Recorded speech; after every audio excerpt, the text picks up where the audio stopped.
Today we are going to start from the 18th Shloka 18th. So, the meaning of the Shloka 18th is, these bodies acquired by the imperishable, indefinable and eternal soul are spoken of as perishable. Therefore, O Arjuna, fight. So, in this, they are telling Arjuna that you have to fight, and we will understand. We will understand here the meaning of what is perishable and what is imperishable. So in this shloka, it's very important, one of the very important shloka. Uh, uh, yeah. It's a very one of the important shloka of Bhagavad Gita, where in the chapter 2, the Krishna is talking about continuously about the soul, the Atma. In this shloka, the Krishna is saying that the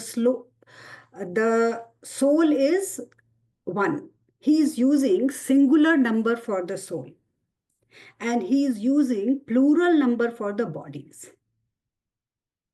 Right? The normal concept we have that how many bodies are there, that many souls will be there. But in this shloka, the Krishna is using singular number for the soul and plural number for the bodies. Hence, like two reasons are for this one. Okay. The first reason that when we see our body, what we see? We see the physical body, right? Then we see casual body. Then we see subtle body. So we doesn't know which body, right? So if we go like that, according to our body, then three bodies. If again we go more different way, then we know that the Atma, the soul, is omnipresent, right? It's only one. And the soul is perishable. And the body, our body is non-perishable. So what does perishable means? That it's going to stay all the time. Nothing is going to happen to it. And to our body, anything can happen. We can get sick. We can die. We can take birth. So that's why the soul is one, which is unperishable. And the bodies are so many, they all are perishable. They change, they decay, they take birth, right? So the concept here that how many souls are, like how many atmas are here, like, very low-grade tantrics, and although they talk about now the atma came and jumped from here to there. So all these concepts, if there is a one soul, one atma, and which is eternal, then how can this atma can go to that atma, that body? No, it cannot go. It's one, it's oneness. In the oneness, the bodies are made and the bodies are destroyed. The bodies are made and the bodies are destroyed. So it doesn't change. Okay. When nothing can happen to Atma, then we cannot use the word soul, that my soul is hurting, my soul is feeling bad, right? Because the soul is one, the Atma is one. This is from this shloka, it says like that. So what happened when we identify ourselves with wealth? We are called wealthy. When we are identified with pain, we are called like painful. When we are identified with anything which is related, which is near to us, we get the identification from that thing. Same way, the soul, the part of soul, which is called Jivatma or Shariri, the language is Shariri in the Gita, that Shariri get identified with the body. So we say that this soul is of this body. So the wealth is so much, right? Money is everywhere, wealth is so much. Some part of wealth you take and you identified as a wealthy person. So the soul is everywhere. Some part of the soul you have, and you are identified with your name. Like I will be identified like Atma, right? That is my part of the soul. It is not that it is something else. It's broken. It's not broken. It's just my part in that oneness. That my part in the oneness, it's called Shariri or Jivatma. And what is that? It's the pure ego, right? It's the pure ego. The ego transform itself and merge into higher consciousness. So it's the pure ego all the time. Now we have to see in this shloka why Krishna tells Arjun, Tatmasa yadhastava. It means you go and do the war. Because that was the duty of Arjun at this time. That you, whatever you are supposed to do, just go and do it. So, what does we understand here? We cannot escape from our work in the name of anything. Whatever is our work, whatever is our given to us, we have to do that. Then he's asking Arjun to have a differentiation between real and unreal. So the real is the pure consciousness, right? Which we call Atma, which we call soul. That is the real. Unreal is what? We all are unreal.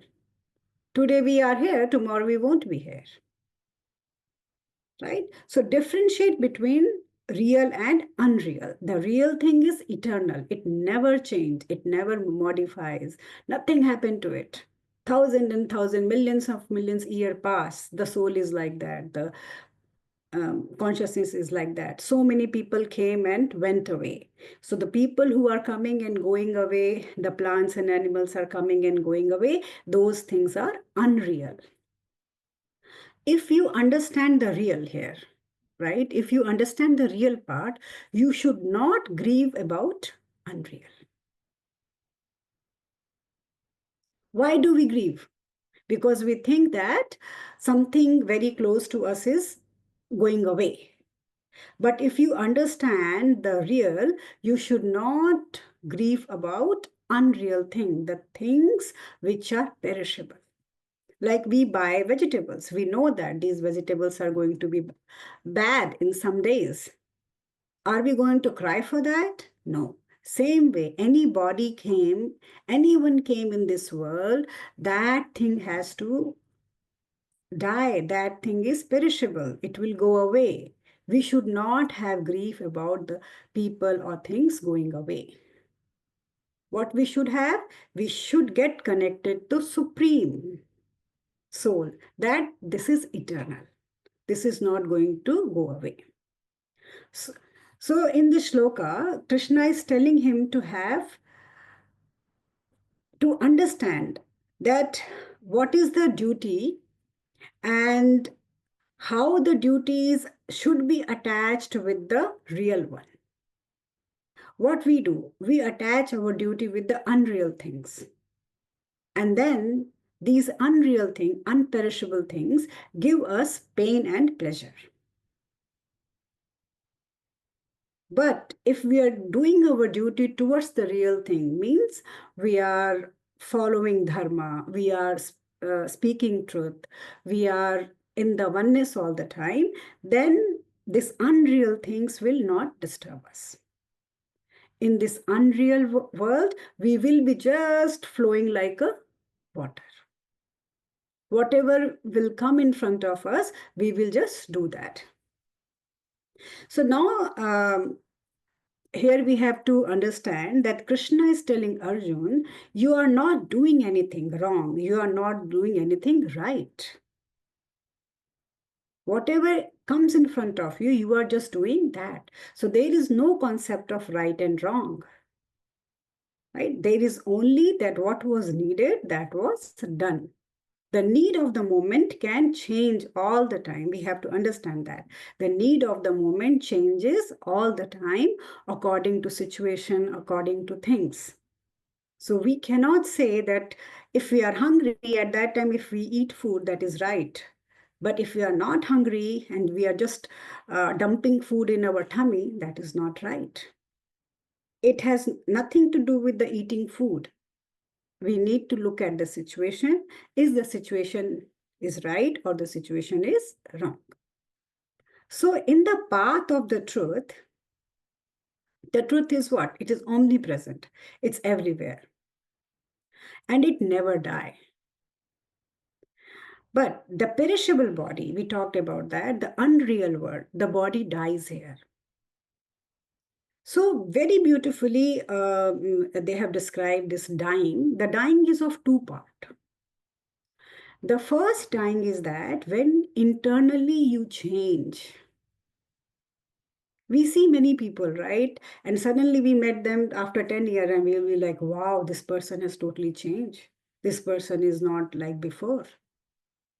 So what happened? When you change, many times you go through death, the internal death, the death of the ego, which we say in our spiritual language, death of the ego. We go many times you change yourself, many times you change your concept, and slowly you become so wonderful, you become like a pure consciousness. So we can have that kind of death and transform our life. Remember?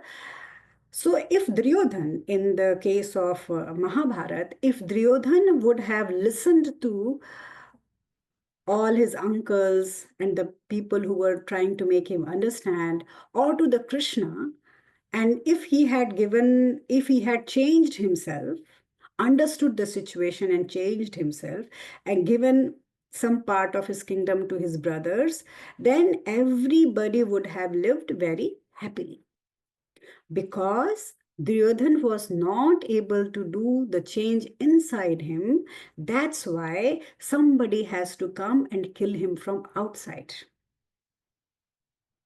Because his life was dangerous for mankind.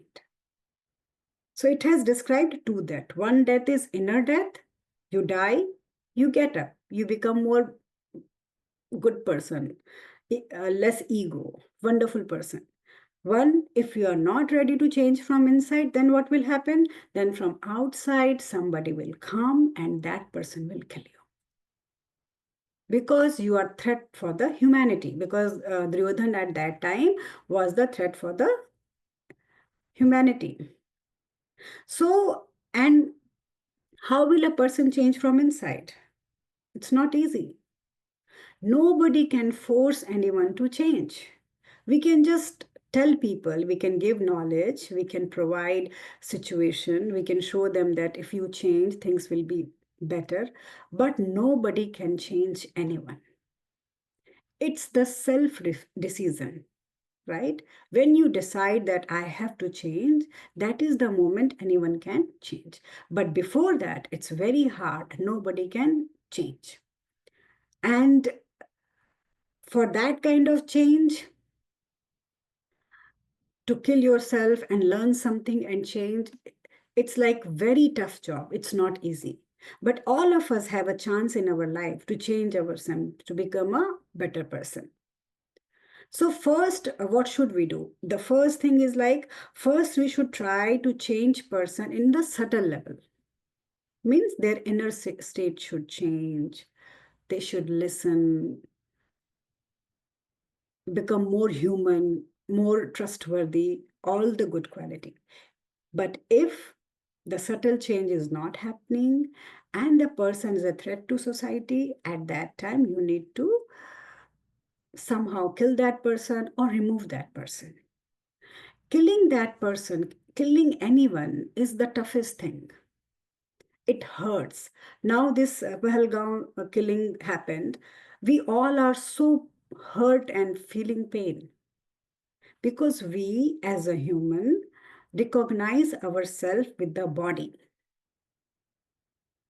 right? So if somebody is physically hurting someone, if somebody is physically killing someone, it hurts us because we don't consider ourselves as a consciousness. We just consider ourselves as a body. So if something happens to anyone's body, it hurt us, that this is not the right thing. So killing is always very hard. Taking away life of anyone in a war, it's always toughest thing to do. Now that's why the saint, the real saint, are compared with the warriors. If the saints succeed to change everyone's inner state, make people understand things, make their consciousness go higher, then there won't be any need of any war. When the saint fail, when the saint is not able to change people, not able to take people on the spiritual path, at that time the real warriors have to come in and start, to balance the dharma, they have to start the war. But before any war, I think we should send the good peoples, the saints, to teach people to calm down, to teach people to transform. That's why the people who are in jail and all, so many good people go there, religious people go there and preach them and teach them that this is not the right way, and try them to change from inside. If an inside change happen, it is for always. How you are today, if you look at yourself 5 years back, you cannot go to that situation anymore because that was your history. You cannot go there. So if somebody changes from internally, it changes forever. That person is not going to do anything wrong. So in this shloka, the Krishna made Arjun understand that the Atma, the soul, is non-perishable and the body is perishable. So from perishable, we need to go towards the non-perishable. From unreal, we need to go towards the real. So this was the shloka 18th. Any questions in this one? I can take question, then start another shloka. I was trying to see how to unmute. Yeah. I have a question. Yeah. Can you please explain more in detail the difference between soul and ego and how to differentiate, like, when we have an experience, is it coming from the soul or coming from the ego? The soul never gives any experience. Okay, the experience usually come from mind, right? In the lower level of the mind, you get small experiences. Then the mind is called ego, right? That mind transforms into the super consciousness. So when you are on the journey and you go towards the super consciousness, that super consciousness is soul.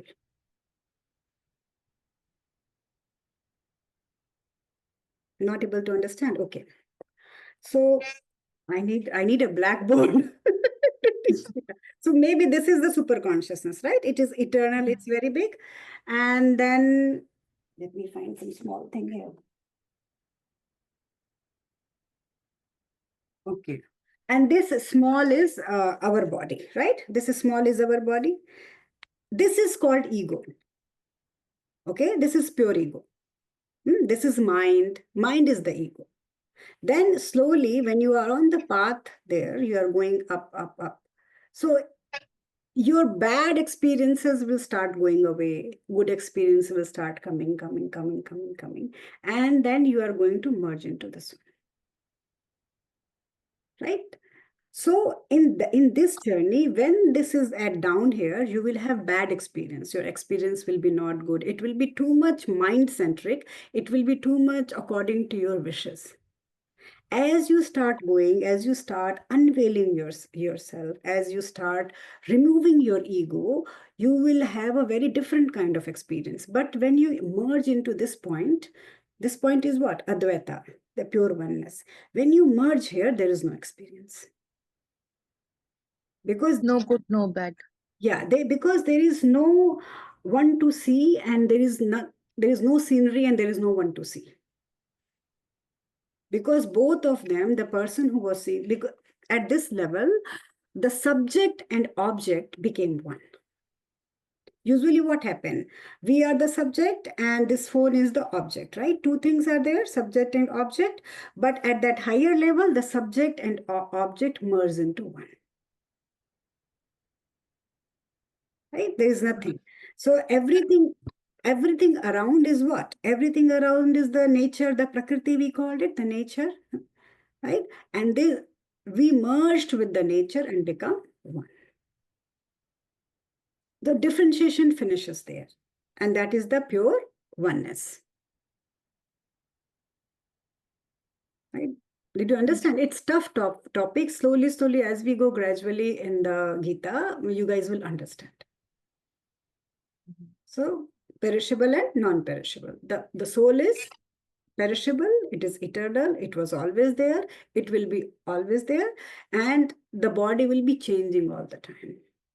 So Vivekananda has given a very big, beautiful example of this. Maybe I'll find it somewhere and post it. He has said that we can imagine it like a big ocean, an ocean of bliss. Okay, and the waves. So many waves came and go. These waves are our bodies. They come, they go. They come, they go. But the water of the ocean is the same.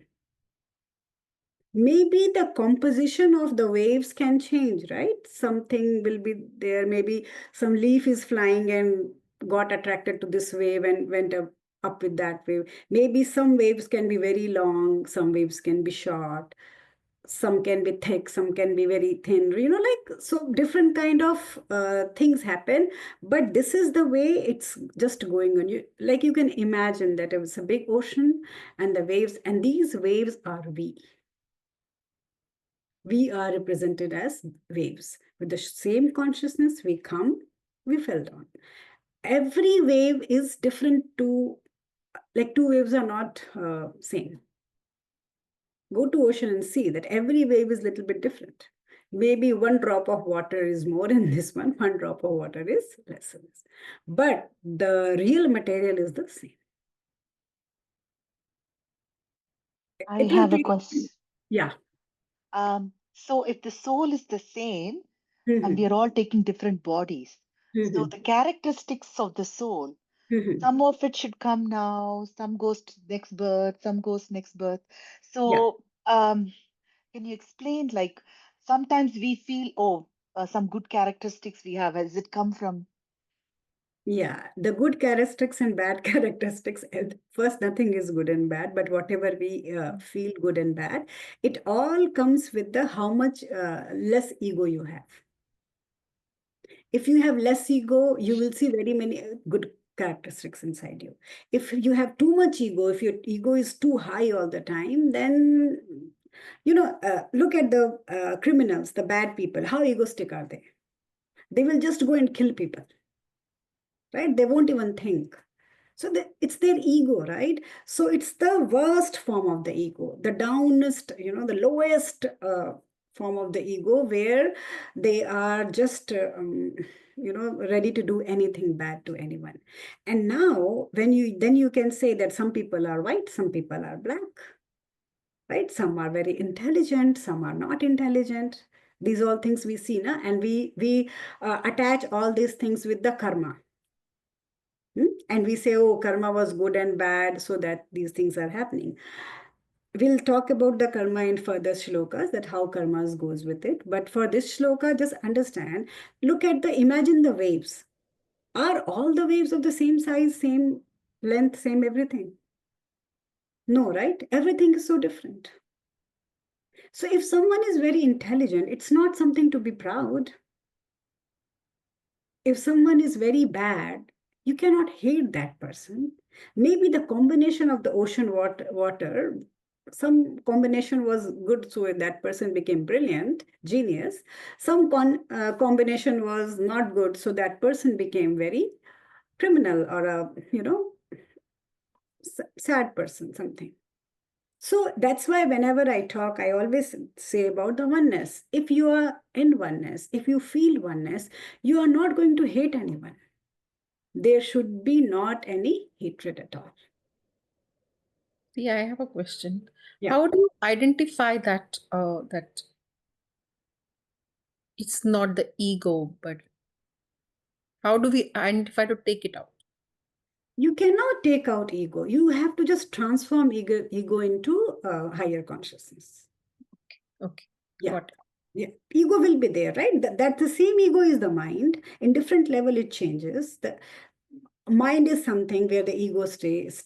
So we say that it's same. And then from there, it start going up, up, up, and it become the pure consciousness.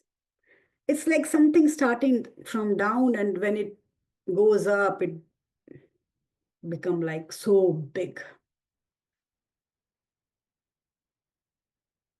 right? So if something is non-perishable, we cannot compare it with the perishable bodies. Our bodies will decay one day. And soul, the Atma, is not going to decay. It was eternal. It was always here. So the concept of soul, like entire Gita is on that only. We'll see many more things coming out. Uh, we'll see many more. Yeah. This is the second chapter only, right? So many times Krishna has talked about this and described very beautifully. So now we'll take the Shloka 19. This is also on soul only. So the 19th shloka is, both of them are ignorant. One who holds the soul as the slayer, and the other who consider it as a slain. For the soul neither slays nor is slain. So what is the meaning of slayer and slain here? That somebody is killing and something is getting killed.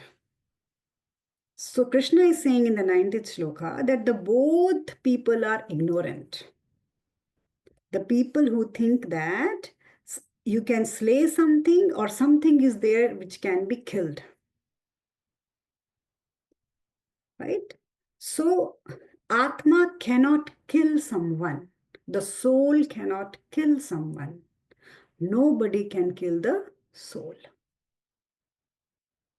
Soul was there permanent. Nothing can happen to it, right? Someone who consider the soul as a slayer, that it can kill someone, is ignorant, because soul does not act. Soul does not act. When it identifies with the body, it accepts itself as a doer. If there is no body identification, then what will happen? Right? The soul is not doing any act here. But when the body comes, then it accepts as itself as a doer. So in the lower consciousness, when there is a high ego, we are the doer and creator of everything. We are not humble. We try to take everything on ourselves. We are very proud. I did this, I did that. Everything comes to us. But as you see the people of the higher consciousness, they won't say that they are doing anything. Right? Because the pure soul never do anything. The body does. Right? The people who are too much identified with the body, those are the people who take the responsibility of the doership all the time. We'll talk later in the Gita that if you are identified with the soul, not with the body, right? And the body is doing whatever is necessary, do the karma hit you? No, karma won't come to you at all. Your identification with the body, your identification with the doership, that I am the doer, makes you accept karma part. Why all the saints say that I am not the doer, I don't do anything? They don't want to take the karma part at all. Right? If you say, then you are responsible. If from inside you are right, it's not the words that you have to say that I am not the doer, I am not doing anything. It's from inside you have to surrender and feel that you are not doing anything. You are not the doer here. Then we'll talk about later the karmas, many more chapter and shloka on the Atma and karma is there. Now, the soul cannot do anything, right? The soul is a super consciousness. It cannot do anything. It is everywhere, but it cannot do anything. Like an artist, if an artist is there, if he doesn't have paint, brush, paper, cannot make a art. Same way, the soul is there, but if it doesn't have a body, it doesn't have an identification of a paint or brush or water or paper, it cannot make anything. So the soul, when it get attached to the body, then only it can do anything. That's why in the entire spirituality we say, treat your body like a vessel. If your body is there, then only you can do something in this world. If the body is not there, then there is nothing of any use. Right? So for the soul to perform something with you, they need a body. Without body, it cannot do anything. And what happened? The moment it identify itself with the body, the ego start. And the feeling of the doership starts, that I am the doer, I do everything. Just try to practice in your work, in your home, everywhere.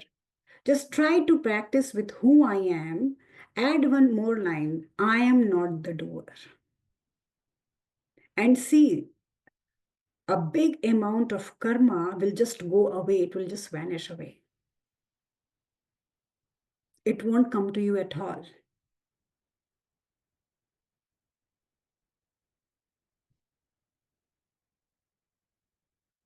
Another way to see, look into it is that the nature, the prakriti around us, right? The nature with the five element, the prakriti, the nature does everything, the soul doesn't do anything. And nature is perishable, right? We always know that the Brahma, Vishnu, Mahesh, when the Mahesh comes, he destroys everything. So it's perishable. The prakriti is today, the nature is today, tomorrow it won't be there. So understand this line, very put into your mind that the soul is always eternal. It's free from all kind of actions and modifications. We cannot change anything. We can change mind, we can change intellect, we can change body appearance, all things we can change. We cannot touch the soul part. It is untouchable.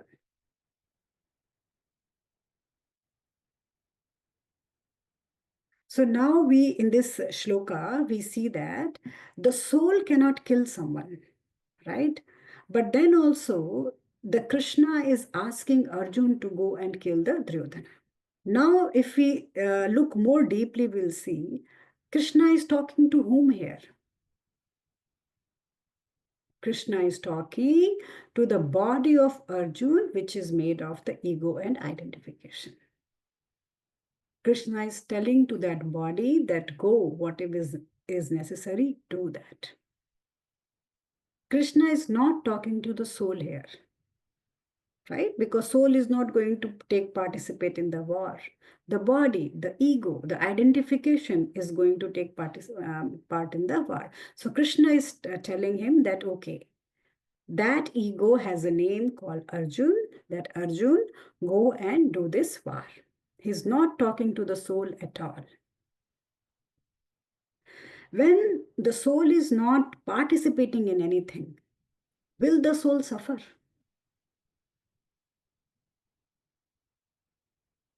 If you participate, you do action, then only the suffering will come, right? Why the saint, they just sit nicely, they don't do anything? Because they don't participate from internally, from conscious level, they are not participating in this world. So the suffering doesn't come to them. If you do an action, right, something will come back in the reaction.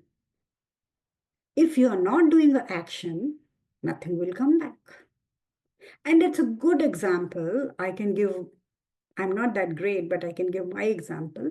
How in the retreat, so much healing happened, so many things happened. Everybody was scared. Even I was scared that maybe the karmas will come to me. I was totally fine because I was not the doer there at all. Constant reminding myself that I am not the doer. I am just a vessel. I am just an instrument which is performing actions here. Right? My body and my soul, the soul is very far. It is not connected. Whatever is needed, we are doing that. If you start understanding that part, you won't be attached to your karma too much. If you don't get attached to your karma, then no pap and punya, no good thing or bad thing will happen to you.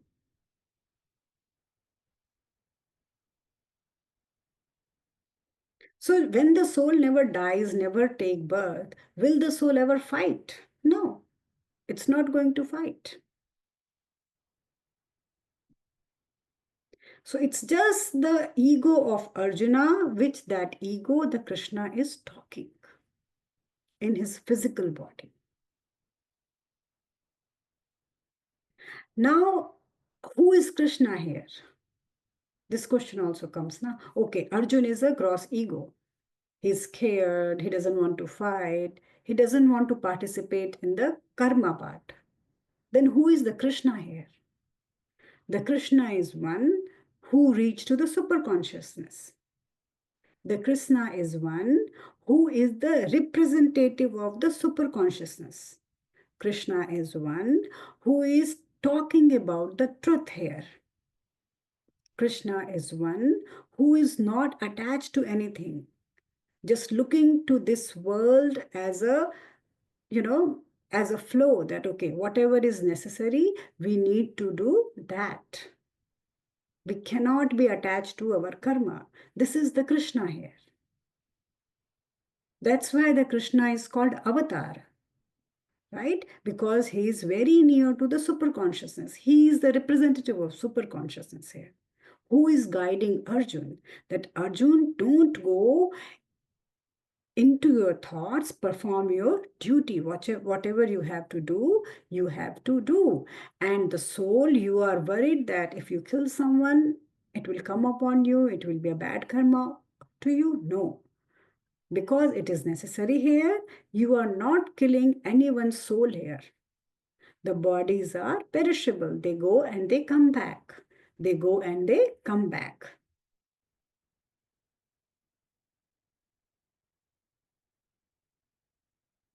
So if we understand Gita, what will happen?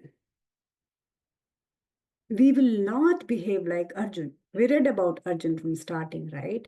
How afraid he was, how was his sentences, what all he used to say. He did not wanted to do right thing. He was just thinking about leave the war, run away, attach to the family, right? If we understand Gita, we won't be like Arjun. We will be more subtle, more knowledgeful, more firm, because we know what is right and what is wrong. We need to have a guru like Krishna in our life. Just look at him. Stop looking him as a baby, as a Balagopala. No, look at Krishna like a guru who's giving, who's teaching us like a teacher. Then you will say what the beautiful knowledge he is giving to us. Right? So Gita is like constantly teaching us what is right and what is wrong. We should not go into the flow of attachment or the wrong thinking pattern.